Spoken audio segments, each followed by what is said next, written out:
What's going on, guys? This is Burrs. I have a little channel update here for you, and I want to start out by thanking my audience and my subscribers. You guys are amazing. You leave great comments. We have great discussions. We have great discussions on Facebook where we kind of go back and forth on a lot of different things.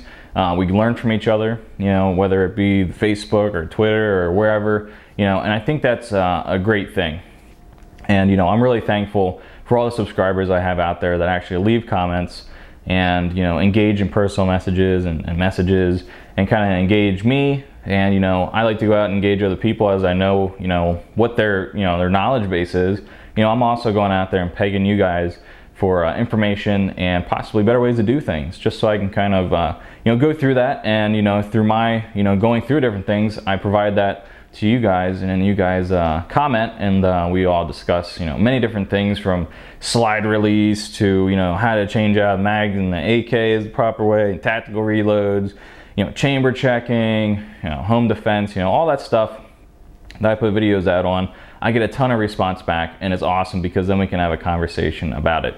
My one buddy, Lambdog76, from a long time ago, a long time subscriber, and subscriber me of him as well. A lot, one thing he said is he likes, there's different kinds of ways for YouTube to work. You can either talk to people, which is me telling you what to do or how to do something, and there is talking with people where you interact and have people, give you feedback and you have an interaction with them. I like the format where I have an interaction with people, and that's why my videos, when I say, well, here's my way of doing it, here's my opinion on this subject, that's kind of to start a discussion, so to speak. I don't come on YouTube as an authority to be like, this is the way you do it. If you do it the other way, you're an asshole or you're wrong, okay? I don't come on and do that because you know what? In my opinion, everyone's a student. They're not a teacher, or I say a teacher, they're not an expert, okay? Always be a student, don't be, an expert. Once you get into the expert mind, you start to just, you know what? That guy's doing that, that's not gonna work. So I think me keeping myself in the mindset of being a student, and it doesn't matter who you are, you provide great feedback, to what we're talking about. You don't have to be in the military, you don't have to be in law enforcement, you don't have to be a contractor, mercenary, whatever. You could be a freaking stay-at-home dad or an accountant or whatever, and your vision on something could potentially be better, or your thought or your training method could be better than even someone who has a ton of experience in the field of using the items of tacticalness. So I think, all right, so my battery actually just died. So what I was saying was, the fact that we have interactions and such is positive because we all can learn from each other, and I like that. Now, getting back to the actual channel and what are we doing here, what am I doing here, because I'm the only one that does anything here, is a lot of stuff's down the pipeline as far as what we're going to be doing. A lot of people, and I'm just going to address this right now, a lot of people ask me about the hot dog shirt, right? Well, I'll give you a little backstory there. Here's the back that says, if I wanted to listen to an asshole, I'd fart. Okay. Now, a lot of you might know where this is from. This is from The Devil's Rejects, which is that's actually The House of a Thousand Corpses. But that series of movies. This is actually still wet because I just took it out of the dryer. I don't dry this shirt. But it's from The House of a Thousand Corpses. Captain Spaulding is one of my favorite characters in movies. I think he's hilarious at times, and completely and utterly inappropriate most times. But anyway, so that's where that shirt comes from. So if you're looking to get one, you'll have to search long and hard like I did and find a company that actually makes that shirt. But I like to wear it because I think it's hilarious. So, but what else are we doing here? A lot of people say, oh, you're doing, you have a lot of holsters, and what are you doing with that?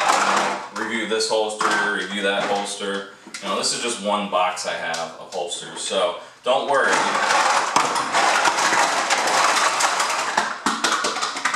We're going to be reviewing some holsters. Some other things that we're going to be reviewing is the beaver tail that you can put on a Glock. I really like it, and we'll be discussing that at some point in the future. And this is a Grey Ghost Gear Stealth Operator Pack. Now, Hibernia's son, one of the people I interact with here on YouTube as a buddy capacity, friend capacity. He's had a review on this for a while now, and I recently, got some, and I really like them, and we're going to be talking about them at some point in the future. Great little pack right there. We're going to be talking about slings. I've noticed that I really didn't do any reviews on slings, so I'm going to have a Spectre Gear sling coming out. Either it's out by now, or it's coming out. The SOE gear, double point sling with bungee, the VTAC slings, all that stuff I'm going to be reviewing because, I think it's important that you find the right sling. And there's some slings out there that, don't have the greatest hardware that's used, and I think we all can learn from each other there. I'm going to be doing some belt reviews. This is a Boxer Tactical belt. This is their Zenith belt, made in the USA, and it's a great belt because it has kydex in the middle, which means that it doesn't bend and flex super easy. So there's going to be a lot of reviews coming out in different aspects in different areas. I'm going to be doing a review on the AK Lightning Bolt. Is it faster to change out the AK mag with the Lightning Bolt or without the Lightning Bolt? So what I'm going to be doing is going to the range and actually doing it 5 times with the AK Lightning Bolt, switching out the bolt carrier to the normal one, going underneath the side there to charge it, and see which one's faster and what's the actual difference in there. But my main point is, after talking to a lot of people, is if you're only going to buy one AK Lightning Bolt, you have multiple AKs, or you're worried about the end of the world and picking up someone else's AK, you're going to be creating a training scar based on using the left-hand charge, all the time. And then if you go to pick up someone else's AK, it's on the right-hand side, and you're going to screw yourself up. That's a quick look at how my AK Lightning Bolt video is going to go. Although, as far as the quality and stuff goes, it is top-notch as far as the operation of it and the function. Really good stuff right there. As far as, some talking videos and some explanation videos, I'm going to be talking about slings on my AK. A lot of people ask me about my AK-74 and what's on it. They like the setup of it. What I'm going to be doing in the future is taking an Inforce weapon mount light and mounting it on there. I'm going to be getting a Damage Industries forend, that metal forend that has the keyhole slots, the key mod slots. So I'm going to be putting the weapon mount light from Inforce on there and trying a different light mount because currently I have the Surefire with the Haley Strategic on there, and to get the different forend, I'm going to try to get the light right here, so that when I have the grip stop here and my hand's locked in, I can actually just go right to the weapon mount light. It's smaller, it weighs less than the setup here. So I'm also trying to shave some weight off the front of the gun by doing that. So that'll be another video we're going to be talking about. A lot of just basic videos I'm going to be coming out with, how to lube your AK, what's your AK lube points, how to take the slide apart, all that stuff. I normally don't make those videos because there's already like 20 to 50 of them out there. So, what I normally do is, every once in a while I'll sprinkle one of those in. But as far as some other content that's not tactical related, because I also do outdoor stuff, going to be going outdoors and doing that stuff and making those videos as well. A lot of stuff to review out there as well, and at this point it's just trying to find the time to review stuff. I have some knives from Three River Blades as well I'm going to be reviewing. I've been testing those out, so you're going to be seeing some knife reviews. What I'd like to do is actually get a Cold Steel spear point of their Recon 1. I've had their drop point for years now. It's actually my everyday carry knife. And it's beat to hell, it still works fine, but they have a different coating it looks like they're putting on their knives now. They don't have that coating that chips off their blades anymore, so I would like to get that and kind of see how it compares to the one I have, which is probably a couple years old at this point. But so that's some of the stuff we're going to be doing here. Obviously, I'm training and getting ready. I'm going to be taking some time off here to test all this stuff, because it's going to take a couple days of just putting this stuff together and going out there and filming stuff, testing stuff, and having training in the middle of it to get it all done. So a lot of work's going to be going into all these reviews in the future here. So the other thing I'm going to be doing is actually maybe some drill videos or training videos. And a lot of my videos that are training or drill based aren't talking to the audience, even though it might seem so. It's actually me saying, hey, this is what I do, because people ask me, how do you train? What do you do? And so I make a video and then I'll respond back and say, yep, this is what I did. There's a video for you.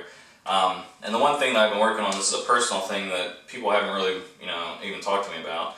But a personal goal of mine is to actually, from the ready or from the patrol, come up and have my shot on target, right when I get the sights on there.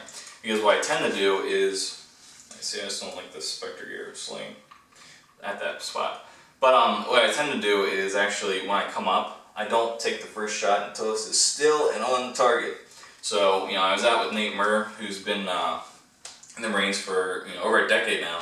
Has a lot of experience with that, and we were at the range, and I was like, hey, one thing I want to actually work on is bringing the gun up, and as the gun comes on target where it needs to go, I'm sending a round downrange. So we were working on that a little bit. He gave me a couple pointers, and what I'd like to do is actually make a video on that, because it's something I feel as I can greatly improve on, and it's probably, even though people always comment and they're like, oh, you're really good with the AK and stuff, which is flattering, I'm not. Everyone can always do better. I can do better, and I will do better, and we'll make a videos on that. But, so, if you guys have any comments or anything, you guys are always welcome to, comment on the videos, message me. I get tons of messages on Facebook. I get tons of messages through just the personal message system on YouTube. Through my website, I get a lot of comments on the videos and the articles I have on there, because the articles on there aren't always the same thing that's on YouTube. So I have different things going on, at different places. So, and then on Facebook, prior to videos being made, I post up pictures like, hey, this is what I'm doing. So I might post up a teaser picture of this ZZZ, holster, and be like, this is what I'm doing today. And it's like a picture of me at the range with it. So if you guys want to get in on, any of that stuff, go ahead and go to the links below to connect with me on those different things. And, definitely have some interviews lined up in the future. I have interviews lined up with Gunfighters Inc.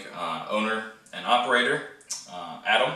I have interviews lined up with Oz from Rhino Wars, which we're going to be getting together again and talking. 18D, great guy. He has a ton of knowledge, just based off of his experience there.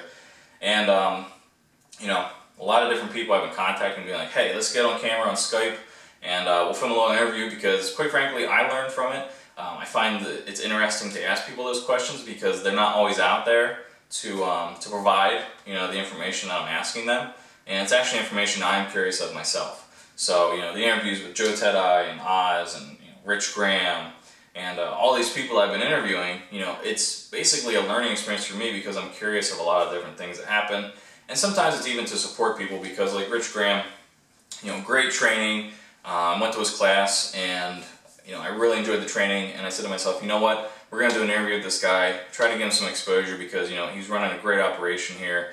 He's going around the country, and training people. It isn't like he sticks in one place and trains people. He goes all across the country, from New York to California, and throughout the year, and does training. And he's a wealth of knowledge, and the instructors he has are also a wealth of knowledge. So, it's also to support certain people based on how I feel they are in life as individuals, with their morals, how they are as people, their honesty and trustworthiness. I'm not putting people on camera that I don't feel or have seen that are shady characters, are going to point you guys in the wrong direction. And if that comes up in the future, I pull videos, and I have done that in the past. I'm not going to go into who those people are, but there are things that have come up in the past where I'm like, you know what, I no longer am going to have to, I don't want to support this person. I don't want to even support their product, even though maybe it's a decent product, because they're going to go off the deep end on something that is not cool. So I'm not going to get into that, but that's how I run my channel. I don't want people on my channel. I don't want to support people, even through having just a video on my channel, that are douchebags. So that's another thing that that I try to keep in line, is who I wouldn't say align myself with, but who I put on camera on my videos. I don't want to put people on camera that are douchebags, like I said. So that's a lot that's going on in the on this channel that we have here, that I created a long time ago. And like I said, it's amazing to even be with over 11,500 subscribers at the point, almost 1,000 videos. When I started this, it was me. I used to make videos just making fun of people and goofing on people, and talking about knives and guns, and then I kind of turned it into a review channel. I talked a lot of politics before, and I had a lot of camping videos and hiking videos and outdoor gear and underwear videos. Whatever's on my brain that day, I'll put it on camera. I'm like, I really like these underwear. They're amazing. I should tell everyone about these. So that's what I do, as well as supporting American-made products. I do review things that are not made in America. Certain things are really tough to even find made in America, but I like to also support American-made companies. So probably 90% of the videos that you'll see of mine are of, American-made companies. And if it's not said in the review, or if it's said, in the reviews where stuff's made outside of the U.S., I always make a effort to say that in the review, and then I actually present that to the company. I'll try to either go on Facebook, or I'll try to email them, and I'll be like, hey, you know what, I made a review of this, I really appreciate it. As you can see, the comments say, make it in the USA, we spend a little more, make it in the USA, bring jobs back here, and then I present that to actual companies that are making stuff in China, making stuff in Taiwan, and hopefully, somewhat, putting a little bug in their ear that, here's this guy who has a video, he's had some people comment that they'd like to see stuff made in America, maybe we should think about that. So whatever minute role I play in that, I try to, express myself to companies and express the fact that there are people out there that want to see stuff made in America and not in China or not outside of America, anywhere. And I try to, do that to the best of my ability. But, if you guys have any comments or anything, let me know. If you guys have any video responses to all the videos, and it doesn't matter which one, post it up there. Sometimes it's somewhat of a time consuming and related to my time to actually get back to people. So when you put a video response up, it might not go up within the half hour that it's there because, I might be at work, et cetera, you get the point. But, if I have missed something, get back to me and let me know. Hey, I, posted this video response yesterday, I haven't seen anything, or, if a week's gone by, and you haven't seen the video response come up, just send me a note. It's not that, I don't want to put the video response up there, but, I have to approve them, I have to look at them, because if I didn't, I'd have a ton of content that isn't even related to the videos that people try to put up on video responses. So if I have a Sling review, I don't need to know that you think Obama sucks. I don't need that video link to that because it doesn't even parallel it at all. So that's why, I have to go through the videos and at least see that they're, in some way on point with what I'm talking about in that video. So, but again, thanks for everything as far as, the subscriptions, as far as the interactions, and all that stuff, because I really appreciate it. And till next time, later.